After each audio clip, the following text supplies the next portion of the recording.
It's the waitingfornextyear.com podcast. On the other end of the line, back from California, Dave Sterling. How's it going, sir? Cloudy California. I am back and enjoying the snow. Cloudy California. So you actually didn't get any fine California weather? Absolutely zero California weather. Yeah, I was in Los Angeles. I've probably talked about it on the podcast before. I'm a bit of an airplane nerd. So there is an In-N-Out burger in Los Angeles that is famous for being right next to a runway at LAX. And so I had some free time yesterday. I drove over there, and it was literally the thickest fog I've ever been in. So the one time I get to go over there and watch the giant planes land while eating a delicious burger was socked in with fog, but the noise was fun. You could still see them pretty well. I saw a really cool video on your Instagram, so I think you did okay. No, it was a great experience to be there. It didn't translate into photography well. The video went all right. That video was awesome. Yeah. It's basically you're looking up into the ceiling part of the roof of the In-N-Out, and then a plane goes by and Dave tracks it with his phone. Literally, you're right next to it. Like, there's a street, and then there's the fence to the airport. I didn't realize how close it was. Dude, it's unsettling. It's a place that is kind of famous in airline spotters like lore. That's like one of the places you have to go, and it totally lives up to where it's amazing. I'm surprised this day and age that it's still there. But would you ever want to do the pushing tin thing where they stand in the wake of the plane? Maybe. I've seen there's a beach in St. Martin that's famous for that as well, where people try to hang onto the fence while the jet blast spools up. And that gets a little bit crazy, and like it'll blow you back into the ocean, but it can be pretty dangerous. Now I want to look at a video of that. St. Martin airplane. This is compelling podcasting when you're watching videos. No, but I mean, just the first Google search, people are going to do this, and it looks incredible. Well, and if you don't feel like traveling to St. Martin, look up In-N-Out LAX, and you'll see some great videos there. It really, again, I'd seen pictures from there, and in the airplane spotting world, you've got giant long lenses. So you don't necessarily have to be that close to it. Right. But, like, you are. Like, if you had a long lens here, you would be like, too close. So it's pretty incredible. So have you ever thought about flying yourself, taking flying lessons and doing that whole thing, or you're not interested in that? A little bit. My dad got into that, and I always kind of thought that maybe I would, but I don't know. It's a lot of like actual responsibility. You know what I mean? Yeah, for sure. Like you can be driving your car and kind of zone out and be fine, and you get off 3 exits later and go, "Oh yeah, I didn't even realize I was driving." But you can't, you just can't do that in a plane. It takes everything to a different level. So I don't know if I've got the attention span for it. You know what I mean? You got to remember that, when you learned how to drive a car, you had your temps, and then you went through this, and then you went through that, and it's that times 5 to get a pilot's license. Yeah, and there's a lot of ride along. I mean, the instructor rides with you for a long time, and then you do your solo and stuff like that. And I think during the stuff with the instructor, I think you learn the value of that. You can't take this lightly. Well, but I think once you learn to a certain level, you can space out, a little bit. Well, that's the other thing, that it becomes second nature, just like driving a car. Like, you're not concentrating on driving a car 90% of the time you're driving. Well, and that's what's interesting, that the first plane that you would fly in is probably the hardest plane that you'd ever. to a point. Like, there's the mid-sized jets that get, like the guy that, the people that crashed coming out of Burke a couple weeks ago, like those can be a handful. But they also have more gear. Yeah, but for sure. Like, they did a little study where, I think it was on Mythbusters, where they put normal people into a simulator and let them try to land the plane. And on their own, they couldn't do it. But literally with someone like you see in the movies, if someone talks them down, like 8 times out of 10, they landed the plane with just people telling them what to do in what order. That's pretty cool. I don't remember that episode of Mythbusters. I'm surprised that didn't turn out to be like a TV franchise that carried on forever and ever and ever. Yeah, for sure. Well, it spun off something, didn't it? You know what? There are probably 100 of them now. They're just web shows that I don't know about. That might be true.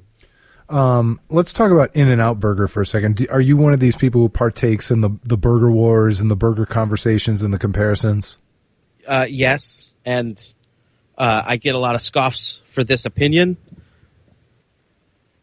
Well, first of all, what's In-N-Out In-N-Out? Burger is fine, what's In-N-Out but like?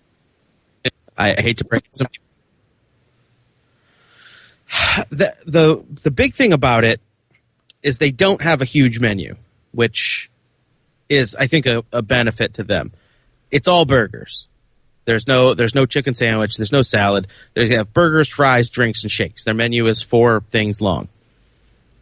Now, of course, there's the silly secret menu that's not a secret, but at this point... Just for the record, I hate a secret menu. Yeah, just put it on the menu. Don't be a pretentious dick. Just make it your menu. Right. But anyway, yeah, it's just simple fast food hamburgers, and they're pretty good. But it's not a Swenson's by any means.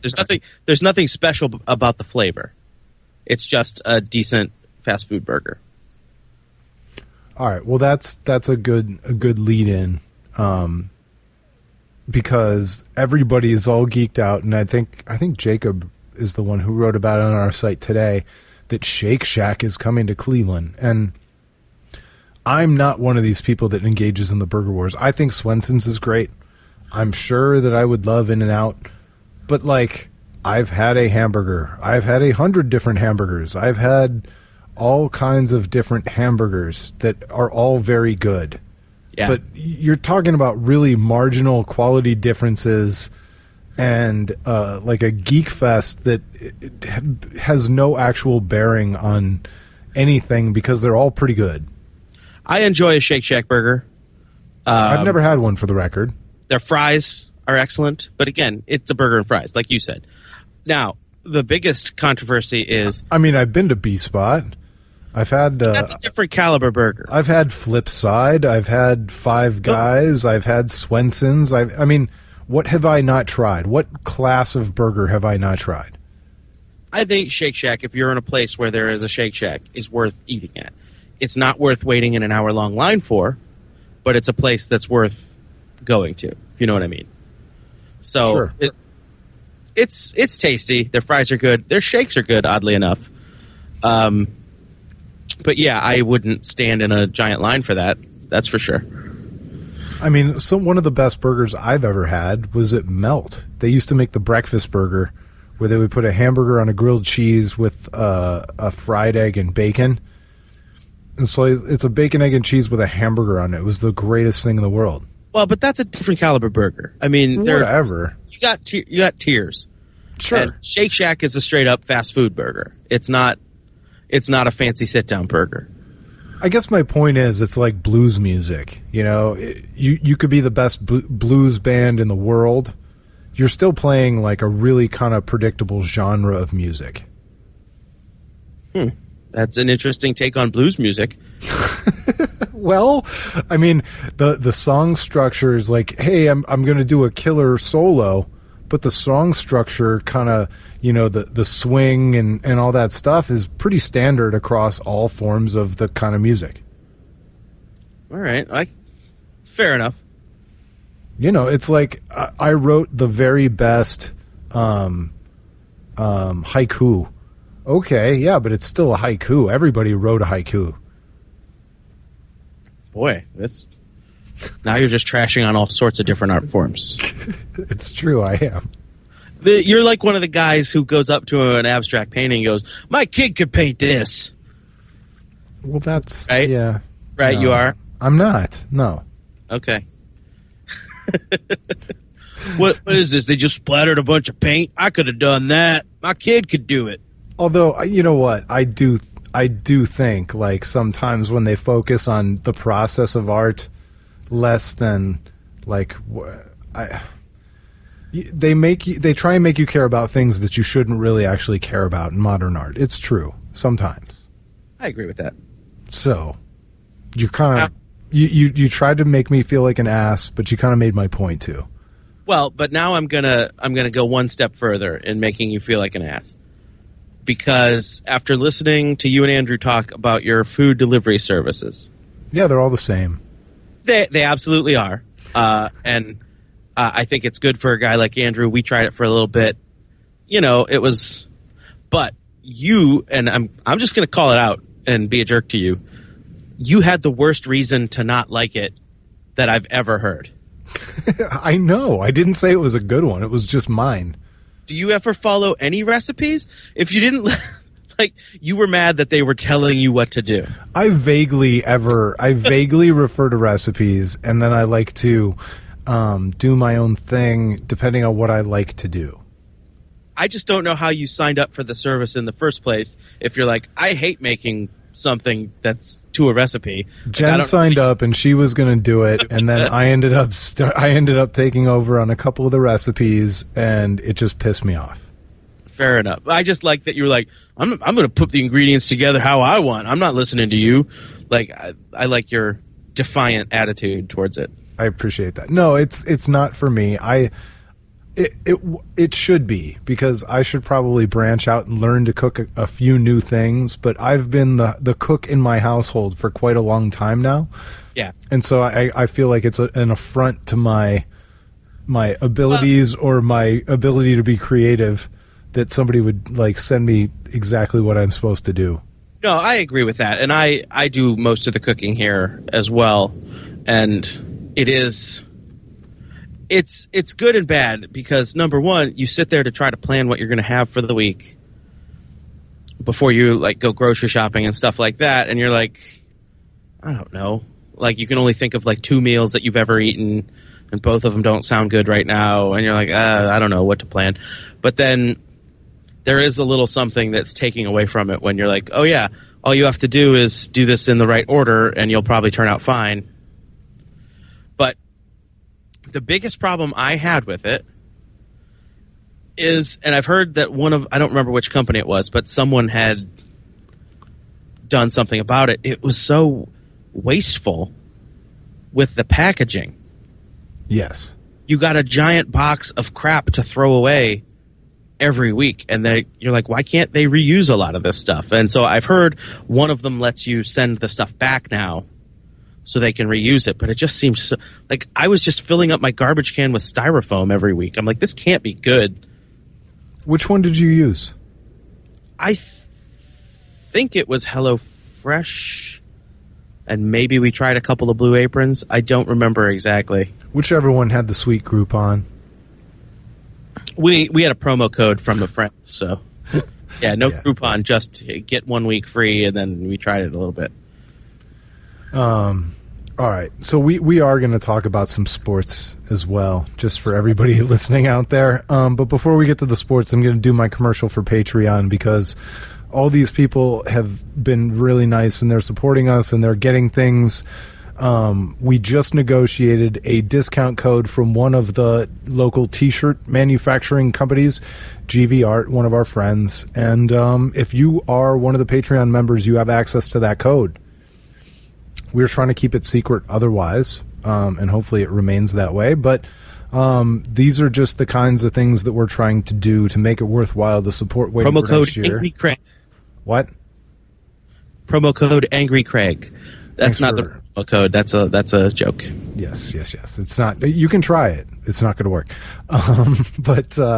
So those are the kinds of things we're trying to do. So please, patreon.com/WFNY, patreon.com/WFNY. Now, we were talking before we went live about Charles Oakley. Before we get into that, I was eating dinner with my wife, Mary Ellen, tonight, and I was talking to her about you and Andrew's conversation about that, and she goes, "Oh, I'm a Patreon supporter of Waiting for Next Year." And I went, "Really?" And she said, "Yes, $1 a month." So it doesn't have to be a big amount, and you can still support Waiting for Next Year. I like it. Yeah. I like it. And we actually had a couple people who were supporting us for a couple months and then dropped off. And I think they did that just so that because they felt like we were only worth a certain amount of money. And that's fine. Like, I don't even begrudge it. I like it.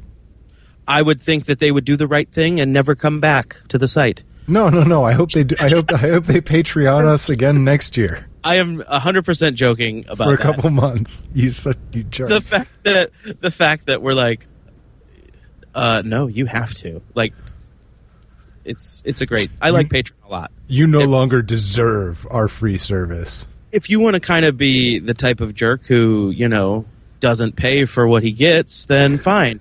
But if you want to be a good person, then be a good person. If not, that's fine too. The proprietors of Waiting for Next Year neither support nor endorse the feelings and thoughts of Dave Sterling.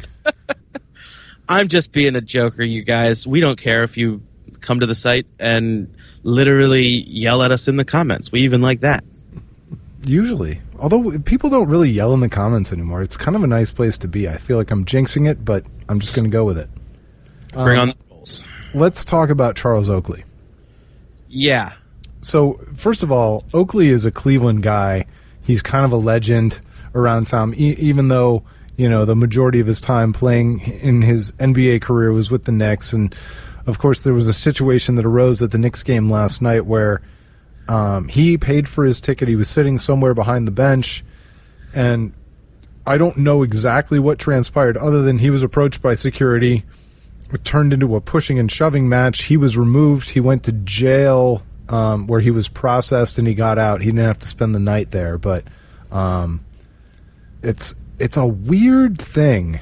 It's a weird situation, and I'm just so happy that it's not something that's happening in Cleveland. Yeah, that's it's such a bizarre video. Like, pushing and shoving, and like, I've been around people like random Joes that had just had way too much to drink that have been escorted out and taken to stadium jail, but like a notable celebrity that he didn't appear player. He didn't appear to be drunk. No. He didn't look intoxicated. This was all just straight up real feelings. It's very strange, although, we've been there with the Browns before where Mike Holmgren came in and marginalized all the former players. And I think a lot of us maybe even were kind of whitewashing it, saying, well, Mike Holmgren bringing a new thing and all the old things that we used to do didn't work anyway, so let's give him a chance. Let's see what he can do. And meanwhile, he was just pissing off like the greatest Browns of all time. Yeah. And that seems to be what's happening with the Knicks. It's like, I'm just gonna ignore Jim Brown. I'm gonna tell him, Jim Brown, stay away from us. Yeah, not a good idea. And I don't understand the point of it. Like, well, if they feel this way about Charles Oakley, how do they feel about John Starks? What about Allen Houston? Those are great questions. Didn't Larry Johnson play for the Knicks? Grandmama? I thought he played for the Charlotte Hornets. He did, but I think he had a minute with the Knicks. I was going to always remember him in a purple and teal uniform. Yeah. 47 years old. Let's see. Yeah, he did play for the Knicks. So, but no, you're right. He was a Charlotte Hornet. For the most part. Yeah. It's just so strange. Like, what's the upside for the Knicks? And then they send out a press release saying that, they hope he gets the help he needs. It's like, there's a certain point where you're better off just keeping your mouth shut. Yeah. But these sports these franchises in 2017 feel like they can't let anything lie ever. And we've accused the Browns of letting too many things lie over the years and not addressing things appropriately. But if you're going to address things inappropriately, you might as well not say anything at all. Yeah, and I just don't see who thinks any of this stuff is a good idea. Yeah, you know what I mean? Like, who's going, you know what? It's like when the Cavs had that one controversial, like, interstitial video that was like, oh, domestic abuse. Like, why go anywhere near the line? You're a sports team. Just suck it up and pretend and be nice to everybody, you know? Well, yeah. No, that's definitely true. I also didn't understand why people were so serious about, like, jokes, even bad jokes, but they did take a chance that was, like, totally unnecessary. Well, that's my main thing. I'm not talking about the validity of any of the jokes or anything like that. It's mostly like, why bother doing anything do something else during that 30 minutes of video? Right, like you're not Saturday Night Live. Nobody expects you to be a maverick. Right. Except, the Mavericks. Well, yeah, they expect you to be a maverick. But even then, they don't expect them to be Mavericks. That's kind of a bad joke. Thanks. At least I'm trying. Fair enough. And I'm trying within the bounds of safety so that nobody can criticize me for being insensitive. Well, and also you don't want to be accused of fake news. Fake news. So... All right. Well, that's a good way to kill any kind of conversation. Can we talk for a moment about the persistence? And again, you guys talked about it all yesterday, and I literally was the one who texted you to come and podcast, so I apologize for rehashing all this stuff. But I still think it's hilarious how, despite all facts, the Kevin Love stuff persists. Like, despite my favorite, I think it was Bottlegate who had a tweet that showed that Frank Isola had Kevin Love being traded in 3 straight seasons. Yeah, exactly. It's like, sorry, you have to get over yourself. And that's my favorite thing about New York, the Knicks, is that I think they overhype what they think is everyone wanting to play for the Knicks. Like, they overpay that hand quite a bit. Can we just say all of New York? Yeah. Like, have you ever had a friend who moved to New York and then every single day on social media was their love letter to the city, and it was like, we get it. Oh, man, there's a guy that I used to know who every day it was like, oh, I'm eating a bagel, or oh, I'm at the Statue of Liberty, oh, I'm on the... It's like, yeah, we get it. You moved to New York. Nobody cares. Yeah. You call it a schmear on your... Got it. Right, yeah. Folding pizza, shut up. Yeah, but I also have a house that the mortgage payment on is 1/3 of your tiny apartment payment. So, yeah, and New York's great, but it's not like better or worse or anything else. It's just different. And so this kind of like everybody creaming their pants over a city, right. And then them continuing to fall on their faces in free agency and everything else with the Knicks is so great. Just the fact that anybody thought that a LeBron at the last part of his prime with only so many playing years left would be like, sure, I'll go to a rebuild. That sounds like a good idea. And I love that their brand new baseball stadium that's only a few years old is most notable for the empty seats behind home plate when you're watching on TV. Like, I just love that because it's just... I mean, look, New York is undeniably great in many, many ways and has so many things that other cities don't have in terms of celebrities, entertainment, whatever. But that kind of front runner status leads everybody to celebrate your failures. Well, and that's one of my favorite things about it too. Is like when you're LeBron James, you're mostly above any of that stuff anyway. Yeah, so to use something that an average Joe would say, "Oh yeah, it would be amazing to play in New York," like he's above all of that. You know what I mean? Like well, when they were saying, Cleveland's a small market, they want him to go to New York. He's bigger than a market. He is, but he did kiss a lot of butt, calling it the Mecca, and falling all over himself over Madison Square Garden. It was like, get a hold of yourself. Get a hold of yourself. It's a building in a city. Calm down. Right. That the teams that played in have never been all that good. But they did have Michael Jordan in his. Oh no, they didn't. They didn't. That's right. But they did have Larry Bird and Magic Johnson. No, that's right. They didn't. Wait. Oh, wait. Yeah. They had 2 championships total, and they were both in the 70s. So keep talking about the Mecca, okay? Yeah. I get it. So anyway, though, down to brass tacks, how do you think Kevin Love's going to mesh with Derrick Rose? And Porzingis. I mean, how are they going to work out all that stuff? Kevin Love playing alongside the Zinger, it's going to be amazing. If only they could get Linsanity back. They could just... Anyway. Well, let's give them credit. Their Thanksgiving Day parade is better than ours. That is true. That is true. It's okay, New York. Your Little Italy is bigger than our Little Italy. Right, yeah. You can probably get pizza later there than here. Congratulations, New York. Your theater district is better than ours. But literally, ours is the second. And we're Cleveland. We're not even like that notable of a city, and somehow we have the second biggest. That's weird. But theirs is bigger, so give them the credit where it's due. Yeah. Your Statue of Liberty is way bigger than our Statue of Liberty. I really like that one. Your river never caught on fire, as far as we know.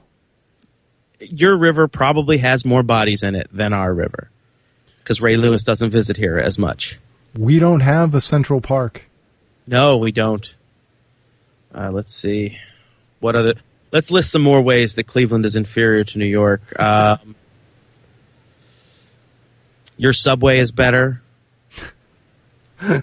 Did you know we had a subway at some point? Yeah, I know. I'd love to take a creepy walking tour of it, because I bet a lot of the stuff still exists. Oh yeah, there are pictures out there. I've seen them on Scene Magazine's website. So New York, you win. You win. You're better at everything except basketball. You win this round. I'm going to say baseball, too. We're better at baseball.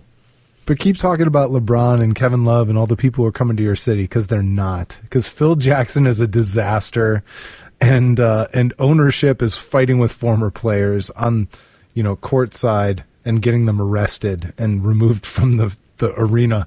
Well, LeBron and Phil Jackson just have this rapport.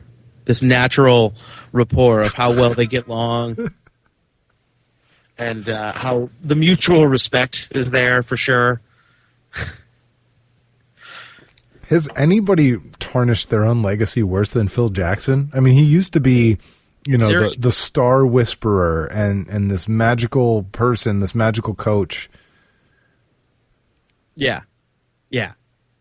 Like...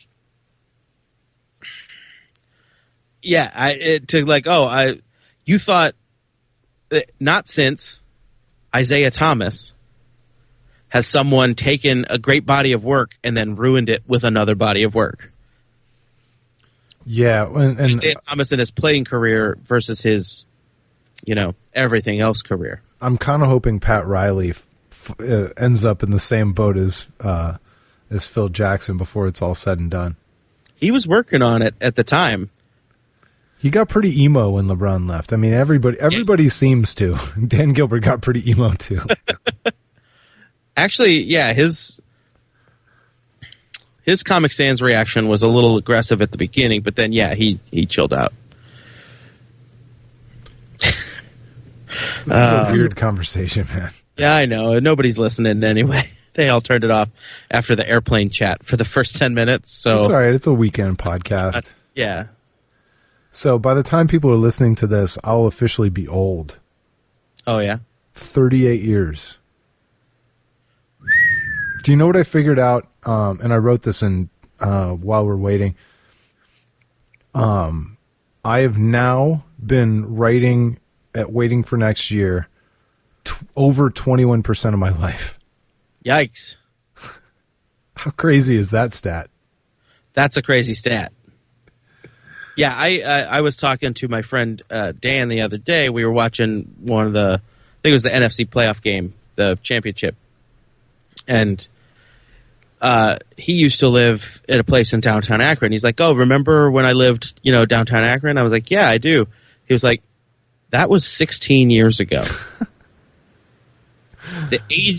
It was the amount of time from when I was born to when I could drive a car. That's how long ago that was. And then we both just contemplated how old we were. Well, and obviously because I'm turning 38, the planning for my 20th high school reunion is also underway, which is especially awkward to think that you're 20 years out of high school. Yeah, that is kind of awkward. If you ever had any thought that you might still be young, 2 decades out of high school will shatter that in an instant. Yeah. Well, this is, I'll mention no names of this, but I ran into an old, it was actually my band director from high school, plays in a jazz band that plays once a month at a place in Akron. They're really good. It's a really great time. So he was talking about, he had seen another one of our classmates, but if you remember the scourge of teen pregnancy, the teen pregnancy baby is now in high school. I'm like, oh, boy. Yeah. I had a similar scenario where the teen pregnancy in our high school was graduating high school and going to college. Yeah. And I mean, it makes sense, but very, very off-putting to be entering that phase of life. Maybe you should just delete this podcast. Now it's just a bummer. No, it's funny because all those high school years were marked with this kind of like angst and this, this inability to see what life would be like after high school or beyond high school. And now being 20 years beyond it, you see like how many different places people have gone and the different things that they've done and the stereotypes and typecasts that they were able to escape. It really puts it all in perspective. I wish I could give that to every kid in high school today who feels trapped and miserable. That's the funny thing is like literally the day after you graduate or the night of, you go, oh, none of this stuff matters. Yes. And you wish you could tell that to people because it all seems so important. You spend so much time worrying about stuff that was never going to matter ever again. Yeah. Ever again. But when you're 18 or 17, whatever you are, when you're graduating high school, you have no concept that this could ever be temporary. It feels like everything you've ever known, and you just can't possibly have any perspective for anything else. And maybe that's just part of life. Well, the other thing that you had to deal with that a lot of people didn't have to deal with is your sweet haircut. That you had a lot of responsibility that came with the fade to the curlies on top.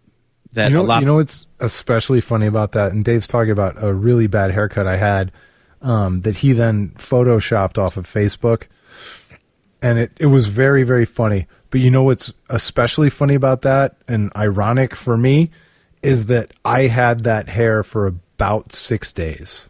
And that's the one that gets captured. That was the one that the picture was taken by, I think it was the News Herald photographer that somebody dug out of a newspaper from way back when and posted. And I think you should. To my credit, I'm the one who reposted it. I think it's time for you to post it on Twitter for the listeners. because it looks like you have been attacked by a soccer ball, and you not only are you trying to stop it, you look like you've never seen a soccer ball before. If somebody asks for it, I will post it. But that's a good, yeah. If somebody proves that they've listened this long and they can ask for it, I will post the picture. I actually will be interested to see if that even comes up in the Waiting for Next Year behind the scenes Slack conversation. I don't know that anybody's getting this far. This part of the podcast is a test. If you've been listening, you might have passed the test. Booyah. It's up to you. All right, that's a perfect place to stop. Fine. Good.